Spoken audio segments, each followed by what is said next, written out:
Hello friends, myself Dr. Meera Pandey, anaesthesiologist from ISA Nashik.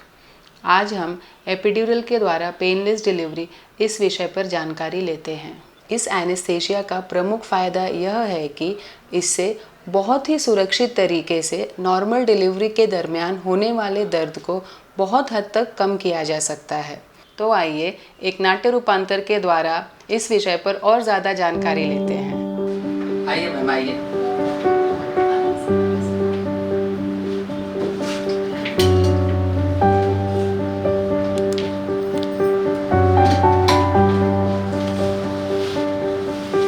बैठिए ma'am, sir आ रहे तो।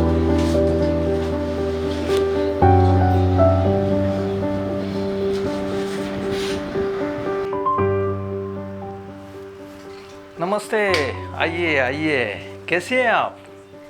नमस्ते डॉक्टर साहब, मैं 9 महीने प्रेग्नेंट हूँ। मेरे गायनेकोलॉजिस्ट ने मुझे आपके पास भेजा है। आप एनेस्थेसिया के डॉक्टर हैं ना? मुझे एक्चुअली नॉर्मल डिलीवरी का दर्द बिल्कुल सहन नहीं होगा, तो उसके लिए क्या कर सकते हैं? बिल्कुल, आपकी डिलीवरी एकदम पेनलेस हो जाएगी, चिंता की कोई बात नहीं, ठीक है? लेकिन डॉक्टर, मुझे डर है कि इससे नॉर्मल डिलीवरी पर कोई असर पड़ेगा या बच्चे पर कोई गलत असर पड़ सकता है। बिल्कुल नहीं। मैं पहले आपको प्रोसीजर बताता हूँ। पहले पेशेंट को बिठाते हैं और उसके पीठ को एंटीसेप्टिक लगा के साफ करते हैं और उसके बाद एक छोटी सी नीडल रीढ़ की हड्डी के 2 वर्टिब्रास जो होते हैं उसके बीचों बीच डालते हैं। तो रीढ़ के हड्डी में नहीं जाता है, लेकिन बीचों बीच जाता है 2 वर्टिब्रा के बीच। उससे अंदर जाने के बाद वो मज्जारज्जु के जो कवर रहता है उसके बाहर एक स्पेस रहती है, उसको एपिड्यूरल स्पेस कहते हैं। तो उस नीडल वो उस स्पेस में जाती है। उस नीडल के जरिए हम एक कैथेटर, छोटा सा कैथेटर अंदर डालते हैं। तो इस कैथेटर के जरिए हम हमारा लोकल एनेस्थेसिया का जो मेडिसिन है वो बीच बीच में या कंटिन्यूसली अंदर डालते हैं। तो ये जो मेडिसिन है वो इतना डाइल्यूट करते हैं हम कि उसका कोई मदर पे या बच्चे पे कोई साइड इफेक्ट होने ही वाला नहीं है। उसकी मात्रा बहुत कम होती है। अच्छा, लेकिन डॉक्टर साहब, मैं इस बीच चल फिर सकूंगी ना? और अगर मुझे बाथरूम जाना हुआ तो? हाँ बिल्कुल बिल्कुल, आपका सिर्फ दर्द गायब होने वाला है, बाकी की सभी संवेदनाएं आपकी जागृत रहेंगी। तो आप चल फिर सकती है, वॉशरूम जा सकती है, इसीलिए तो उसको वॉकिंग एपिड्यूरल कहते हैं। जैसे ही वो मेडिसिन का मात्रा कम हो जाएगी, डोज खत्म हो जाएगा, तो आपकी सभी संवेदना वापस आ जाएंगी। लेकिन डॉक्टर, हमारे बुजुर्ग, मेरी सास तो कहती है कि इससे नॉर्मल डिलीवरी के प्रोसेस में बाधा आ सकती है। नहीं, बिल्कुल नहीं।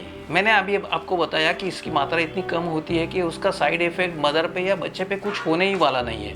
तो नॉर्मल प्रोसेस जो होती है उसमें कोई असर नहीं आएगा। इनफैक्ट आपको फ़ायदा ही होगा, बच्चे के लिए भी फ़ायदा होगा। कैसे कि आपका जो गर्भाशय है उसका ब्लड सप्लाई जो है वो अच्छा रहेगा, तो बच्चे के लिए भी अच्छा रहता है और कुछ तकलीफ नहीं होने वाली आपको। ओके, लेकिन डिलीवरी के बाद लोग कहते हैं कि इसके वजह से पीठ में दर्द होता है, उस बात का क्या? बहुत अच्छा क्वेश्चन पूछा आपने। जैसे जैसे आपकी प्रेगनेंसी बढ़ती है वैसे वैसे आपके गर्भाशय का आकार भी बढ़ता है, तो उससे आपकी रीढ़ की जो हड्डी है उसका जो कर्वेचर रहता है वो भी बढ़ता है। तो इसीलिए अगर आप डिलीवरी हो जाती है तो वो कर्वेचर नॉर्मल होने के लिए कुछ समय लगता है। उसके लिए कुछ एक्सरसाइजेस भी मैं दे दूंगा, तो वो अगर रेगुलर किए तो आपका पीठ का दर्द होने वाला नहीं है। लेकिन डॉक्टर, मैंने तो सुना है कि इससे सिजेरियन के चांसेस बढ़ते हैं। ऐसा कोई प्रमाण अभी तक नहीं मिला है। बहुत सारे स्टडीज हुए हैं, लेकिन ऐसा कह नहीं सकते कि इसके लिए इससे सिजेरियन के चांसेस बढ़ते हैं।